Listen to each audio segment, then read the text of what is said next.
ይህ አዋዜ ልዩ ሰበር ነው። የአሜሪካ እስራኤልና ኢራን ጦርነት መጨረሻው ያሰጋል። እንጃ አሜሪካ እምነቷን ስላጎደለች አለች ኢራን፣ ሆርሙዝን መልሼ ዘጋሁት ዛሬ። ይህን አዋጅ ተከትሎ ወደ አደጋ ሰርጥ ወደ ተለወጠው ሆርሙዝ መተላለፊያ የገቡ ሁለት ነዳጅ ጫኝ መርከቦች በኢራን ሁለት የጦር ጀልባዎች ተኩስ ተጠብጥበው ተመልሰዋል። እስከ ፊታችን ሮብ ድረስ የዚህ ጦርነትና ስንክሳሩ መቋጫ ውል ካልተፈረመ የጦር ጢያራዎቻችን ኢራን ላይ ቦምብ ወደ ማዝነብ ሊመለሱ ይገደዳሉ ይላሉ ዶናልድ ትራምፕ።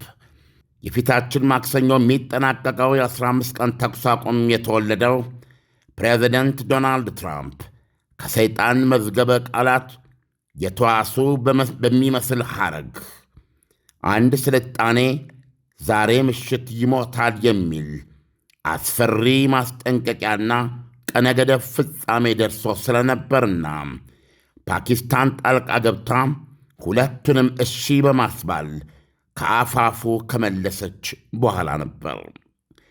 ፓኪስታን ፕሬዚደንት ዶናልድ ትራምፕ የኢራንን አጠቃላይ የኤሌክትሪክ ሲቲ አገልግሎት መሠረተ ልማትና የነዳጅ ጉድጓዶቿን በቦምብ ናዳና ከአየርና ከባሕር በሚቀናጅ የሚሳኤል ወገራ እስራኤል ተጨምራበት እንደ መኪኔታን ለመመድመድና ሀገሪቱን ወደ ድንጋይ ዘመን በመከለስ ከገጠር እስከ ከተማ ከቆላ እስከ ደጋና ከደረቅ ጠረፍ እስከ ባሕር ዳርቻ ድረስ አጠቃላይ ጽልመት ለማልበስ ቃታ ላይ የደገኑትን ጣት እንዳይጫኑ ኢራንም የዓለምን ኢኮኖሚ እያመሳቀለ ያለውን ሆርሙዝ ሰርጥን ወለል አድርጋ እንድትከፍትና በዚህ ጊዜ ውስጥ ጦርነቱን በድርድር እንዲፈቱ ነበር። የጽልመቱ ማክሰኞ ሌሊት እንደነጋ ሌላ ችግር አብሮ ነጋ። ኢራንና ፓኪስታን የተኩስ አቁም ስምምነቱ እስራኤል የኢራን ተቀጽላ ከሆነ ሄዝቦላ ጋር ሊባኖስ ውስጥ የገባችው ጦርነትም አብሮ እንዲቆም ይጠይቃል ሲሉ፣ አሜሪካና እስራኤል ደግሞ የለም ይሄ ሌላ ያኛው ሌላ በሚል የተለያየ አቋም ያዙ።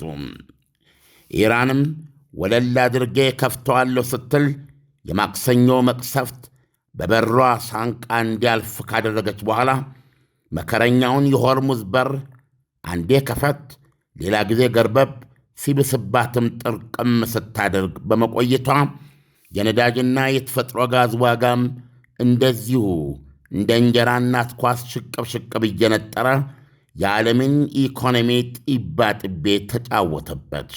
የኑሮ ውድነት ገረረ።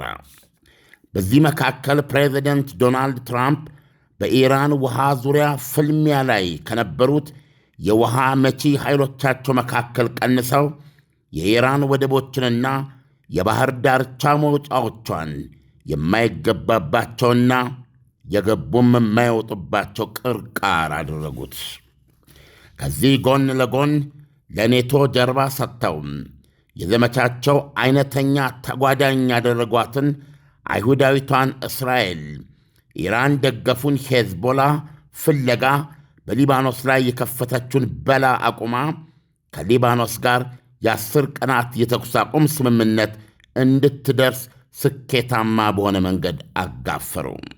ከዛ በኋላ ከኢራን ጋር በቀጣይ በፓኪስታን መዲና ኢስላማባድ ዛሬ ቅዳሜ ወይም ነገ እሁድ ድርድር እንደሚጀመር ሁለቱ አገራት ከሞላ ጎደል በሁሉም ነጥቦች ላይ መስማማታቸውን በመጻፍና ለጋዜጠኞች በመግለጽ የምሥራች ሲያበስሩ ሰነበቱ። ፕሬዚደንት ዶናልድ ትራምፕ የኢራን ውጭ ጉዳይ ሚኒስትርና ተደራዳሪ አባስ አርጋቺ ትናንት ዓርብ ጠዋት ረፋድ ላይ እነሆም ሆርሙዝ ሰርጥ እስከ ነገ በስቲያ ማክሰኞ ድረስ ወለል ብሎ ተከፈተ ሲሉ አወጁ።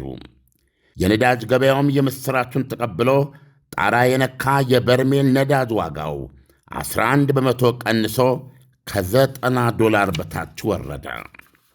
እነሆ ዛሬ ከ24 ሰዓት በኋላ ተከፈተ የተባለው ሆርሙዝ ሰርጥ እንደገና ተከርችሞ 2 አልሰሜ የነዳጅ መርከቦች ለክፉ ባይሰጣቸውም በኢራን እስላማዊ አብዮታዊ ዘብ ባሕር ኃይል 2 የጦር ጀልባዎች የጥይት ተኩስ ተጠበጠቡ፣ ቀኙ አላዞሩ።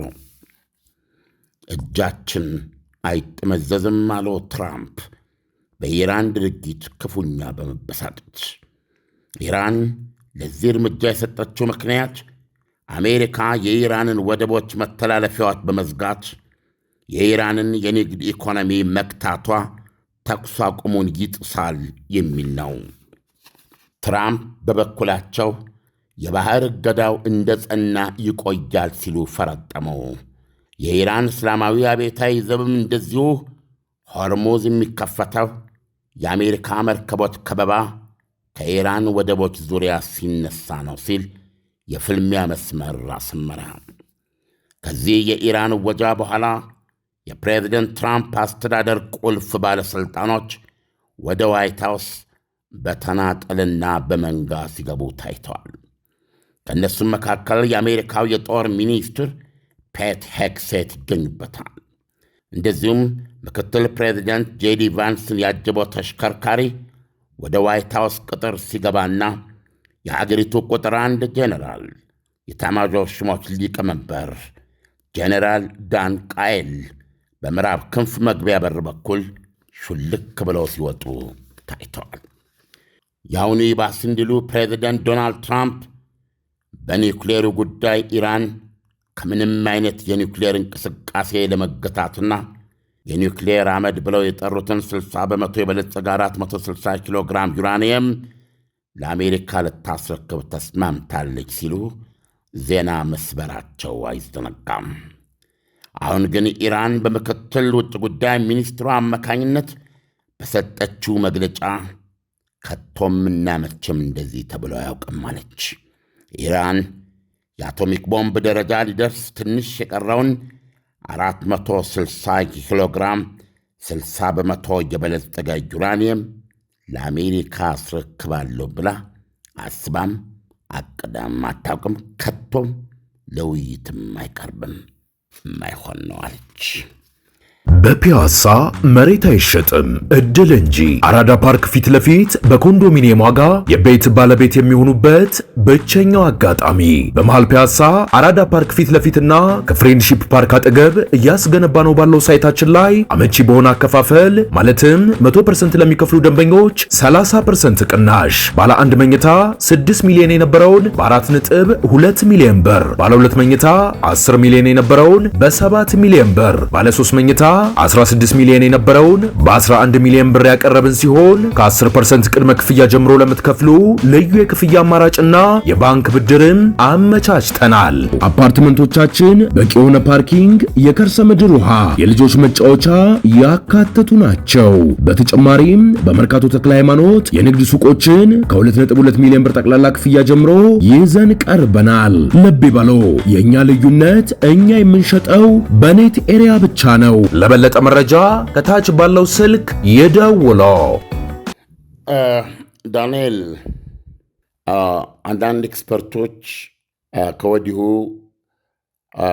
ደስ የማይሉ ትንባያዎችን እየሰጡ ነው። እነዚህ ትንባያዎች አሁን በዚህ መንገድ በጦርነትና ጦርነትን ሊያቆም ባልቻለ ሊጨበጥ ባልቻለ ሁኔታ ውስጥ እያለፈ የሚገኘው ጦርነት የኢራን ጦርነት ግሎባል ዎር ዓለም አቀፋዊ ጦርነት ወይም የሦስተኛ የዓለም ጦርነት ወይም የመጨረሻውን የዓለም ጦርነት ሊያስነሳ ይችላል እያሉ ነው ዳንኤል። ይሄን ሴንሴሽናሊዝም አይደለም። ይሄ ማዕት አውርድነት አይደለም ዳንኤል። ይሄ ጦርነት በጣም በጣም አስጊ ጦርነት ነው። ምክንያቱም እስካሁን ድረስ እኛም በዜናችን ላይ ስንገልጽ የነበረው ጦርነቱ አሜሪካ እና እስራኤል በአንድ በኩል፣ በሌላ በኩል ደግሞ ኢራን እያልን ነበር የምንገልጸው። ይሄ የተሟላ አገላለጽ አይደለም ዳንኤል።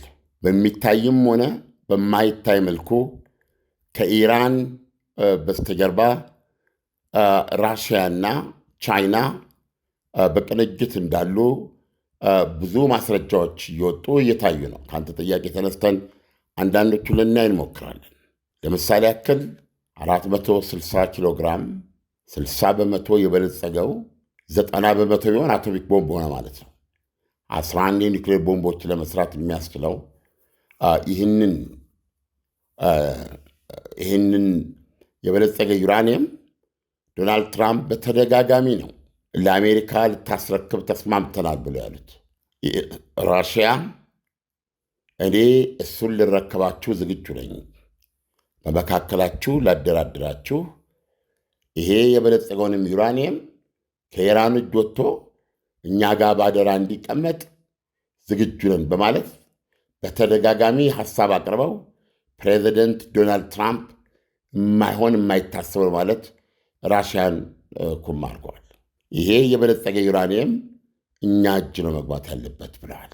አሁን እንደሰማነው የኢራን ምክትል ውጭ ጉዳይ ሚኒስትር ስማቸው ስኖት ያን ያህል አስፈላጊ አይደለም የሰጡት መግለጫ እነዚህ ሁለት ሀገሮች የፊታችን ሰኞ ለዘላቂ ሰላም ቢያንስ ይህን ጦርነት የሚያስቆም በሶስት መሠረታዊ ነገሮች በኒውክሌሩ ጉዳይ ላይ ለኢራን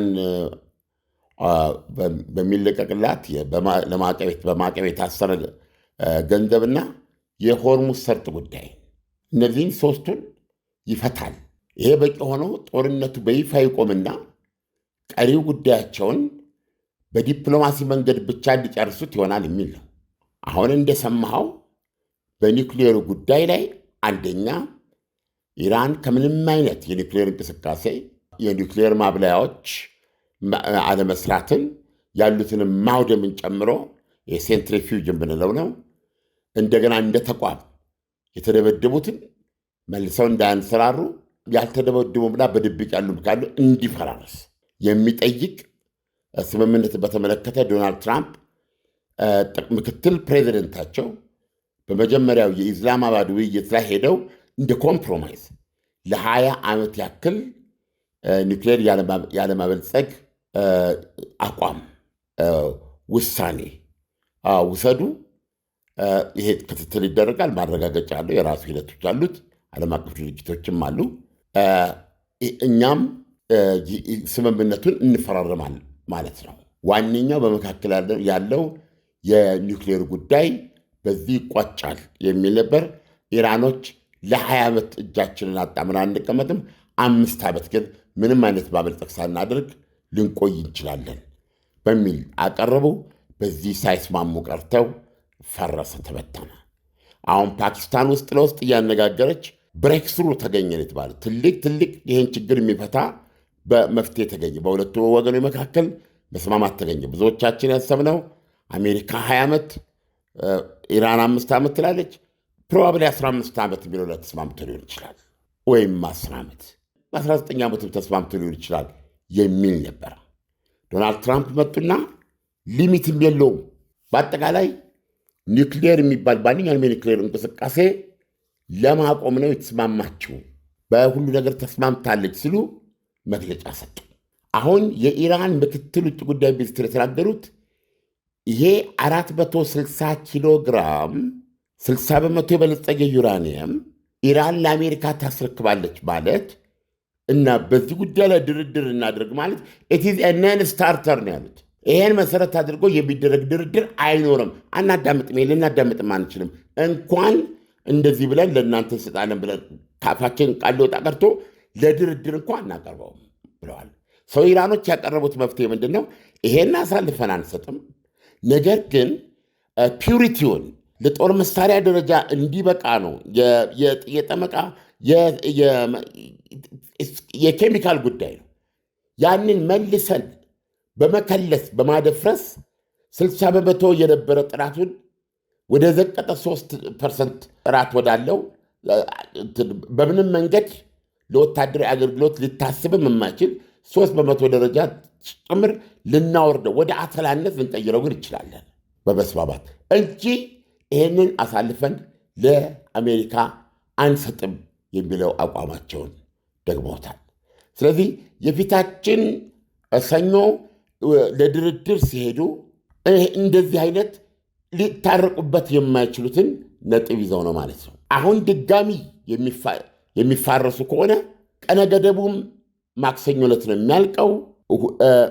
ወደ ጦርነት የመንበለስ ዕድላቸው በጣም ግልጽ ሆኖ ነው የሚታየውና ይሄ በሆነ ቁጥር ዳንኤል በጣም በተጨነቀ ስሜት ነው የምነግርህ። ለምሳሌ ዛሬም መግለጫ ሰጥታለች ቱርክ በእስራኤል ላይ የተኩስ አቁም ተደርጎም እስራኤል ደቡብ ሊባኖስ ውስጥ የተወሰኑ መንደሮች ላይ የመድፍ ድብደባ እያደረገች ነው። እስራኤልን የምታደርገው የግዛት መስፋፋት ለማድረግ ነው፣ በራሷ ስም ለመዋል ነው የሚል ክስ የቱርክ ውጭ ጉዳይ ሚኒስትር ገልጿል። ከዛ በፊት የቱርኩ ፕሬዚደንት ናጎርኖ ካራባክ ጉዳይ በአዘርባይጃንና በአርሜኒያ ጦርነት ላይ ጣልቃ ገብተና አዘርባይጃን አሸናፊ እንድትሆን እንዳደረግን በዚህ በትሪፖሊ ጉዳይ ዓለም ባወቀው መንግስትና የሆኑ ጄኔራል ስማቸው ጠፋ በሳቸው መካከል ጣልቃ ገብተን እንዳደረግነው ወታደራዊ ድጋፍ እንደሰጠነው ወታደራዊ ድጋፍ ሁሉ እስራኤል ላይ ጦር እናነሳለን፣ የሚያስፈልገን ብርታት ጥንካሬ ብቻ ነው የሚል መግለጫ መስጠታቸውን ተከትሎ ሁለተኛ የቱርክ ክስ ነው እየሰማ ነው። እነ ቱርክ እነ ሳውዲ አረቢያ ከፓኪስታን ጋር ውይይት አድርገዋል።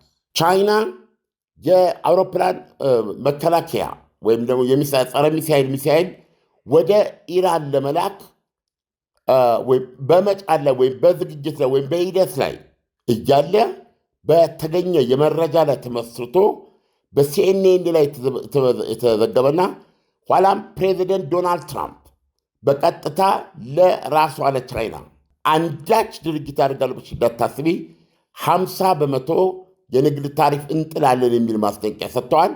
ቻይና የሰጠሁት መሳሪያም የለም ያቀድኩትም የለም እዚያ ውስጥ የለበትም ብላለች።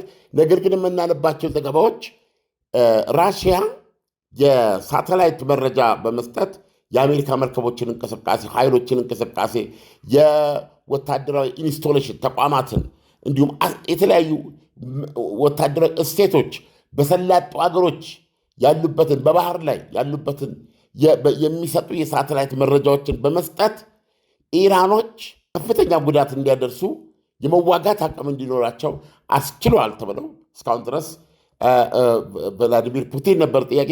አሁን ግን ይሄንን ቻይና ማድረግ ጀምራለች።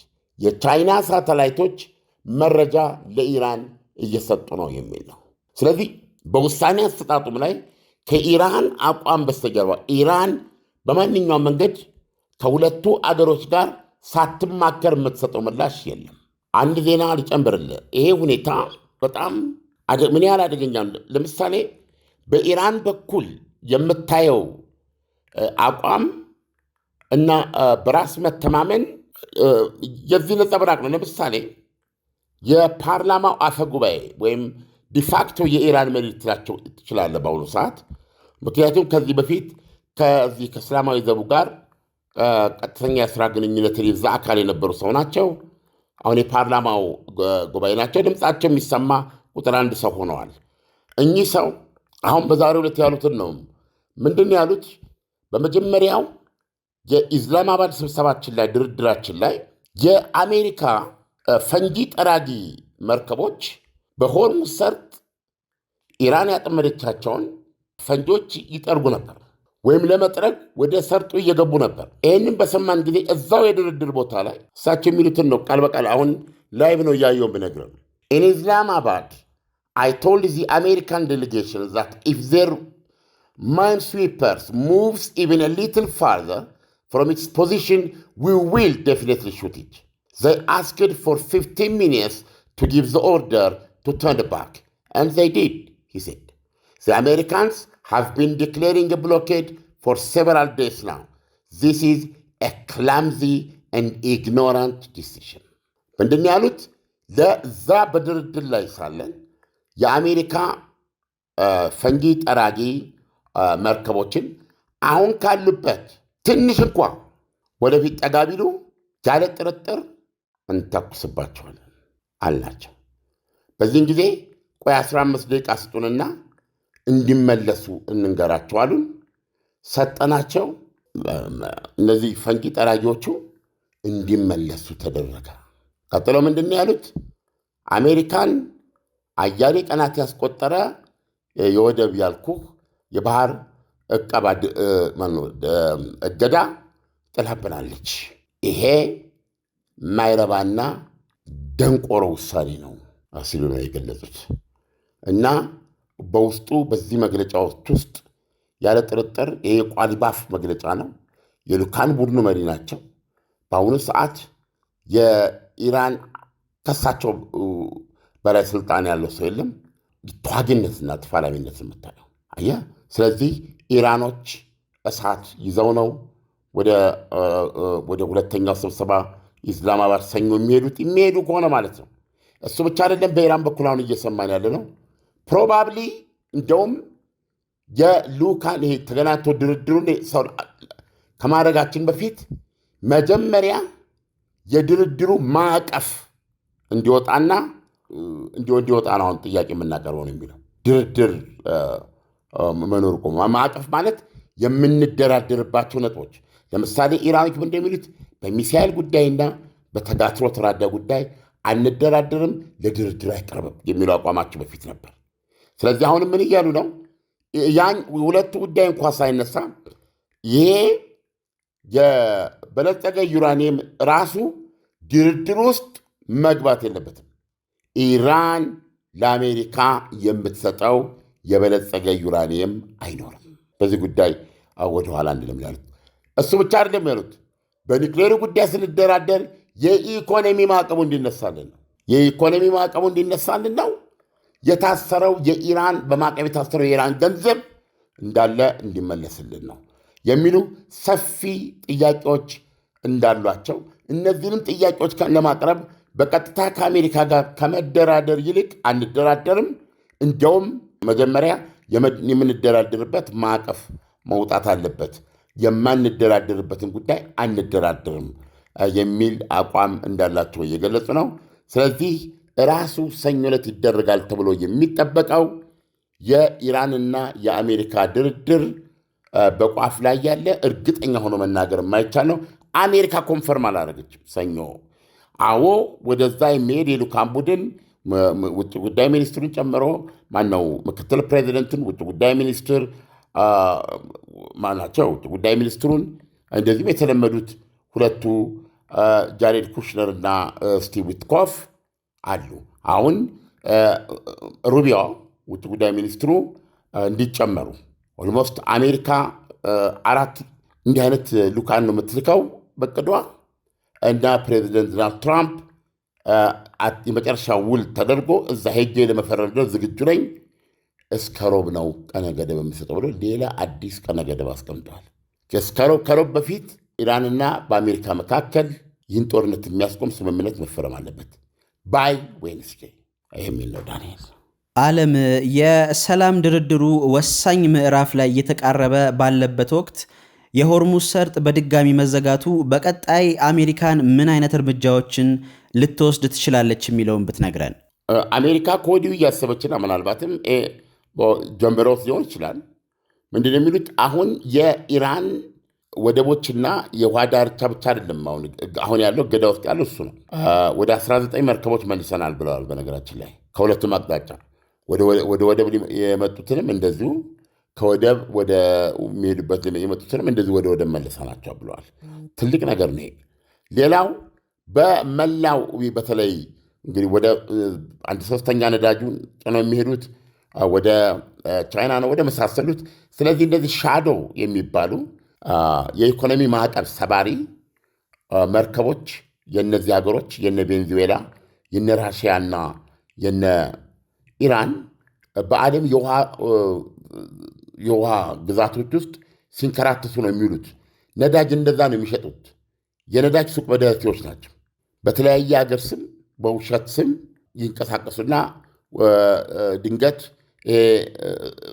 ስፖንደር ነው እንደዚህ የሚባል የት እንዳሉ የሚጠቁም መሳሪያ ለእሱን ያጠፉና ነዳጁን ወደ አንድ አቅራቢያ ወስደው ሸጠውን የሚመለሱት። አሁን እንደዛ ያሉ የኢራንን መርከቦች በኢንዶ ቻይና የውሃ ክልል ላይ የሚገኙትን እያደንን እየተሳፈርን ነዳጁን ያው እንዳለፈው በቬኔዙዌላ ላይ እንዳደረጉት ሁሉ ነዳጁንም መርከቡንም ውርስ ለቤተ መንግስት የማድረግ ዘመቻ እንጀምራለን የሚል ተጨማሪ ብዙ የተወራበት ነው። ፕሮባብሊ ጀምረውትም ሊሆን ይችላል።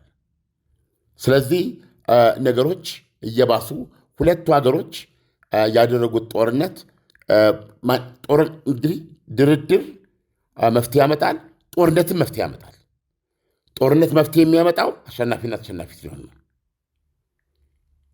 ወይም በጦርነቱ ሂደት ውስጥ አንዱ ወገን ይህን ጦርነት በአሸናፊነት ሳይሆን በበለጠ ኪሳራና ውድመት እንደሚወጣው በማመን ይህንን ጦርነት ለማስቆም በፊት እምቢኝ ከጦርነት በፊት እምቢኝ አንገቴ ይታረዳል የሚልባቸውን ጉዳዮች አሁን የተወሰኑትን በመቀበል ጦርነቱን ለማስቆም ግዴታ ውስጥ የሚከተው ሁኔታ ውስጥ ገብቷል ማለት ነው። በጦርነት ውስጥም አሸናፊና ተሸናፊ ካለየ ጦርነት መፍትሄ ያመጣል። ስለዚህ በአሜሪካ እስራኤልና በኢራን መካከል የተካሄደው ጦርነት በኢራን መካከል በኮቴሽን ነው። ነገር ግን በአሜሪካና እስራኤል እንደዚሁም በኢራን ቻይናና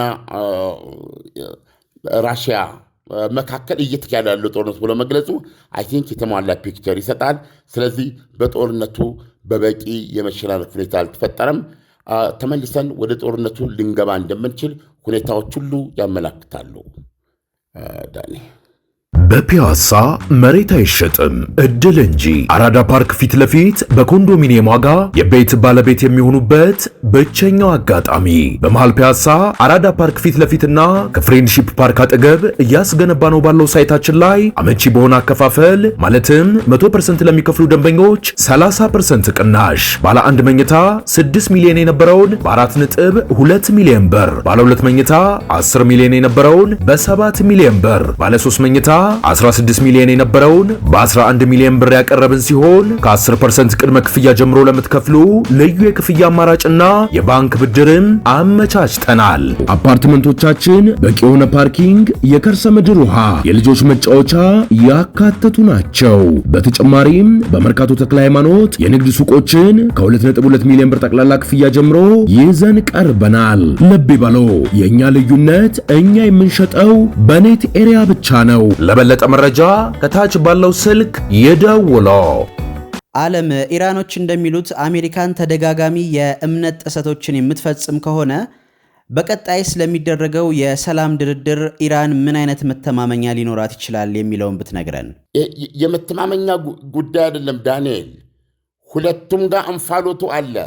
ተኩስ አቁሙ ተደርጎ ከነጋ በኋላ ኢራን ወለል አድርጋ ትከፍታለች ተብሎ በስምምነቱ ፓኪስታኖች ቢያስታውቁም አንድም ቀን ወለል በሚባል ደረጃ ተከፍቶ ያቅም ሆርሙዝ ከበነጋታው ጀምሮ ለምን የለም የስምምነት የተኩስ አቁም ስምምነት እስራኤል እና ሊባኖስ መካከል ያለውን ያው እስራኤል በሄዝቦላ ላይ የምታደርገውን ጦርነት በተኩስ አቁም መመክታት አለበት። ሄዝቦላ ወደ እስራኤል በገፍ እየተኮሰ መሆኑ ይታወቃል። ስለዚህ እሱ የተኩስ አቁሙ አካል ነው። ስምምነቱ ይሄን ይላል። ፓኪስታንም ዋና ያደራደረቻቸው ያንን ጦርነት ካፋፉ መለሰች እንደመሆኗ መጠን ይሄም ተካቶ ነበር አለች። ኢራንም አለች።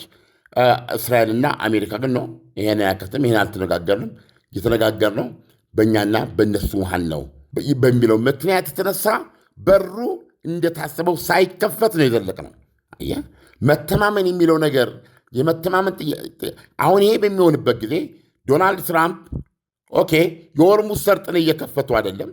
ሆርሙዝ ሰርጥ ላይ መርከቦች እንደሚጠበቀው እየሄዱ አይደለም። ስለዚህ እንደዛ ከሆነ ደግሞ እሷም አትሸጥም፣ አትነግድም፣ አትገዛም የሚል ብሎኬድ ወሰዱ ማለት ነው የኢራን ወደቦች ላይ። አሁን ደግሞ የኢራን ወደቦች ላይ ብሎኬድ ሲጣል ኢራኖች ይሄ ተኩስ አቁሙን የሚጥስ ነው ወይ እናንተም በተኩስ አቁሙ መሰረት ወለል አድርጋችሁ አልከፈታችሁም ለሚለው መከራከሪያ ደግሞ ምክንያቱም እናንተ በሊባኖስ ያለውን ጦርነት ስላልቆመ ነው፣ ስምምነታችን ይሄ ነው ይላል። ይጻፈ ነገር የለም። በደረቅ ሌሊት አነጋጋሪዎቻችን አሉን ብለው ያሉት ነው። እንዲህ እያለ የ15 ቀናቱ ተኩስ አቁም የሆርሙዝ ሰርጥን በሚገባ ሳያስከፍት ኢራንም የባህር ንግዷ ተቆልፎ እዚህ ደረሰ። ዛሬ ያለነው ቅዳሜ ነው። ቅዳሜ አሁን እያለፈ ነው። እሁድ፣ ሰኞ 72 ሰዓታት ብቻ ነው ከ15 ቀናቱ ተኩስ አቁም ውስጥ የቀረው። ተኩስ አቁሙ ሲያቆም ምንድን ነው ተኩስ አቁሙ የተደረገው? የኢራንን የመሠረተ ልማት የኤሌክትሪክና የነዳጅ መሠረተ ልማት የማውደም የፕሬዚደንቱን ዛቻ ያስቀረ የ15 ቀን ነው። አሁን ሰኞ ዕለት ሄደው የማይሰበሰቡ ከሆነ እስከ ሮብ የሚል ደግሞ አዲስ ቀነ ገደብ ዶናልድ ትራምፕ ሰጥተዋል። ዳንኤል አሁን ያልኩ የመተማመኛ ጉዳይ አሁን ለምሳሌ አሜሪካንን እምነት አጉድላለች የምትለው በጀልባዎቿ በወደቦቿ ላይ ጣለውን ገዳ ነው። በተመሳሳይ ሁኔታ ኢራን ወደቡን አልከፈተችም መጀመሪያ። ስለዚህ አሁን አሜሪካ ያንን የስምምነቱ መንፈስ የጣሰ ሌላ እምነት ማጉደል ነው ብላ ነው የምትለው።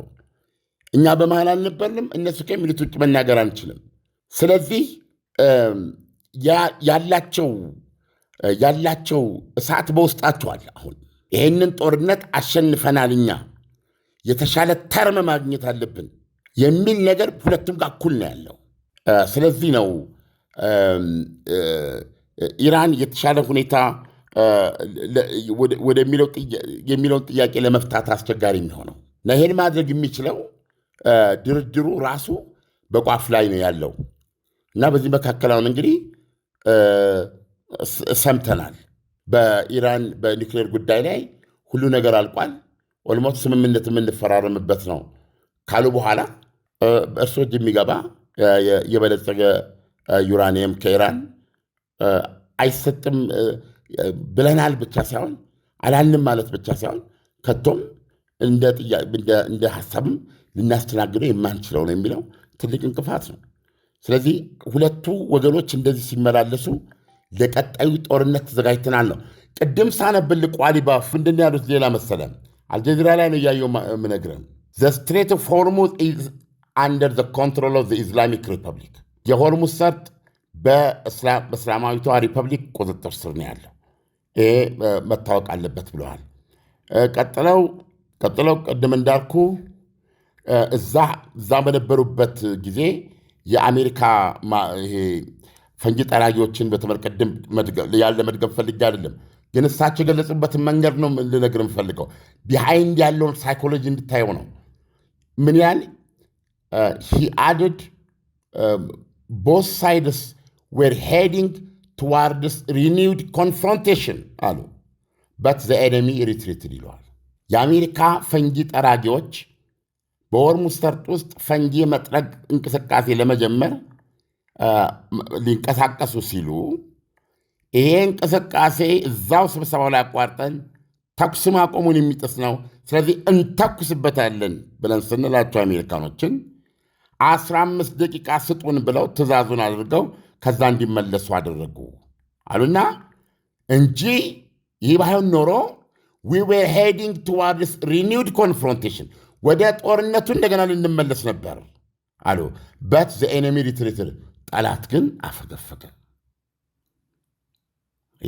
ስለዚህ ይህ በሁለቱ ሀገሮች ከ6 ሳምንታት በላይ ያደረጉት ፍልሚያ አሸናፊና ተሸናፊ ያለየ ነው። ሁለተኛ ኢራን በምትናገረው ቃና ውስጥ ወደድክም ጠላህም ከኋላ የቻይናና የራሽያ ድምፅም ተደርቦ ይሰማል። ዓለም የኢራን የበለጸገ ዩራኒየምን በተመለከተ አሜሪካና ኢራን በድርድር የሚፈቱት ጉዳይ ካልሆነ ጦርነቱ ተባብሶ ሊቀጥል የሚችልበት አጋጣሚ ይፈጠራል ወይ? እንደገና ደግሞ የጦርነቱ ቅርጽስ ምን አይነት ሊሆን እንደሚችል አያይዘህ ብትነግረን። ራሽያ በዚህ ጦርነት ውስጥ ገለልተኛ አይደለችም። ራሽያ በዚህ ጦርነት ውስጥ ለኢራን በርካታ ሰው አልቦች እንደሰጠች ተዘግቧል። እነዚህን ሰው አልቦች ከመጀመሪያ ከኢራን ወስዳ በዩክሬን ጦርነት ላይ በጣም የተጠቀመችባቸው ናቸው።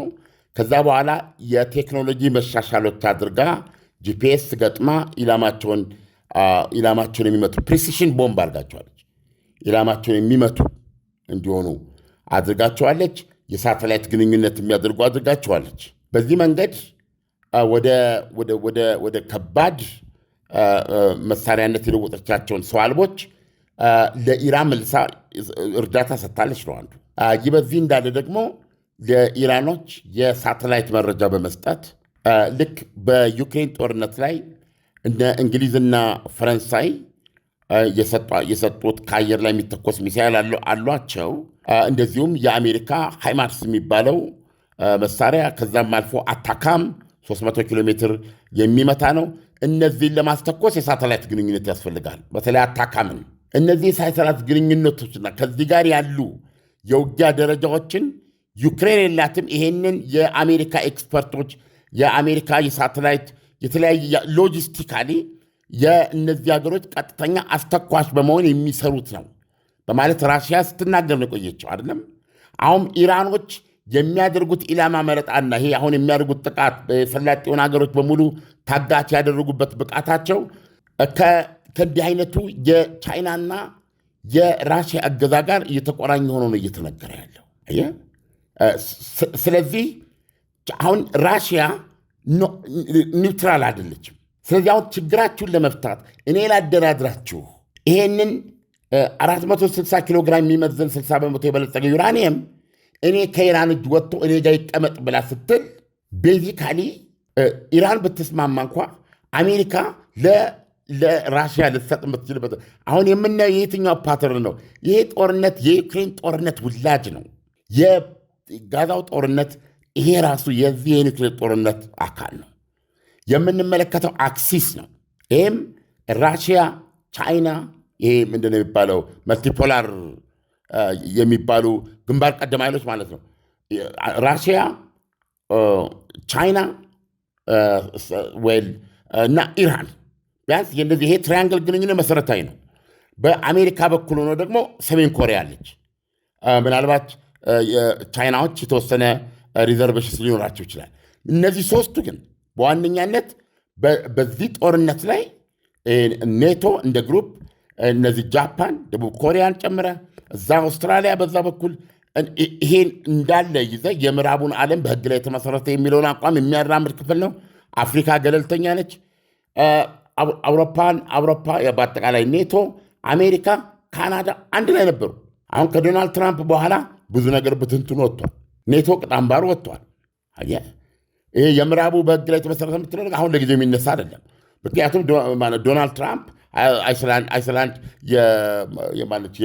የዴንማርክ የኔቶ አባል ነች። ብዙ ትርምስ ነው የተፈጠረው።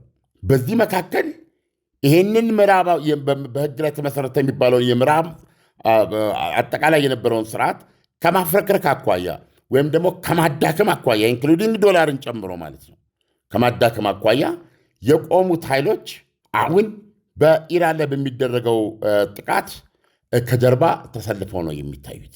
ይሄ ሁኔታ ደግሞ ቀጣዩ ደግሞ ጦርነት ሲደረግ በላይ በኩል የቱርኮች እንቅስቃሴ አለ። ወደ ዓለም አቀፋዊ ጦርነት ሊሄድ ይችላል የሚለው ፍራቻም ከዚህ የመነጨ ነው።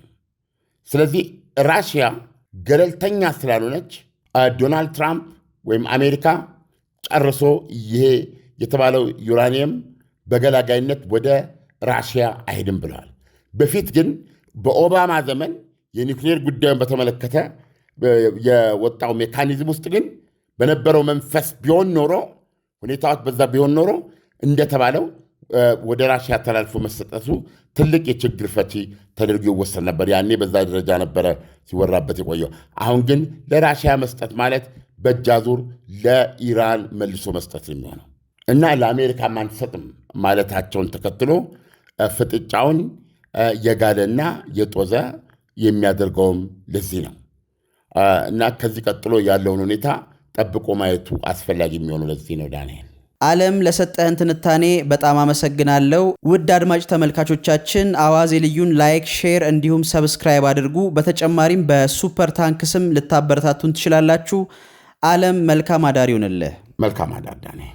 በፒያሳ መሬት አይሸጥም እድል እንጂ አራዳ ፓርክ ፊት ለፊት በኮንዶሚኒየም ዋጋ የቤት ባለቤት የሚሆኑበት ብቸኛው አጋጣሚ በመሃል ፒያሳ አራዳ ፓርክ ፊት ለፊትና ከፍሬንድሺፕ ፓርክ አጠገብ እያስገነባ ነው ባለው ሳይታችን ላይ አመቺ በሆነ አከፋፈል ማለትም 100% ለሚከፍሉ ደንበኞች 30% ቅናሽ ባለ 1 መኝታ 6 ሚሊዮን የነበረውን በ4.2 ሚሊዮን ብር ባለ 2 መኝታ 10 ሚሊዮን የነበረውን በ7 ሚሊዮን ብር ባለ 3 መኝታ 16 ሚሊዮን የነበረውን በ11 ሚሊዮን ብር ያቀረብን ሲሆን ከ10% ቅድመ ክፍያ ጀምሮ ለምትከፍሉ ልዩ የክፍያ አማራጭና የባንክ ብድርን አመቻችተናል። አፓርትመንቶቻችን በቂ የሆነ ፓርኪንግ፣ የከርሰ ምድር ውሃ፣ የልጆች መጫወቻ ያካተቱ ናቸው። በተጨማሪም በመርካቶ ተክለ ሃይማኖት የንግድ ሱቆችን ከ2.2 ሚሊዮን ብር ጠቅላላ ክፍያ ጀምሮ ይዘን ቀርበናል። ልብ ይበሉ፣ የኛ ልዩነት እኛ የምንሸጠው በኔት ኤሪያ ብቻ ነው። ለበለጠ መረጃ ከታች ባለው ስልክ ይደውሉ።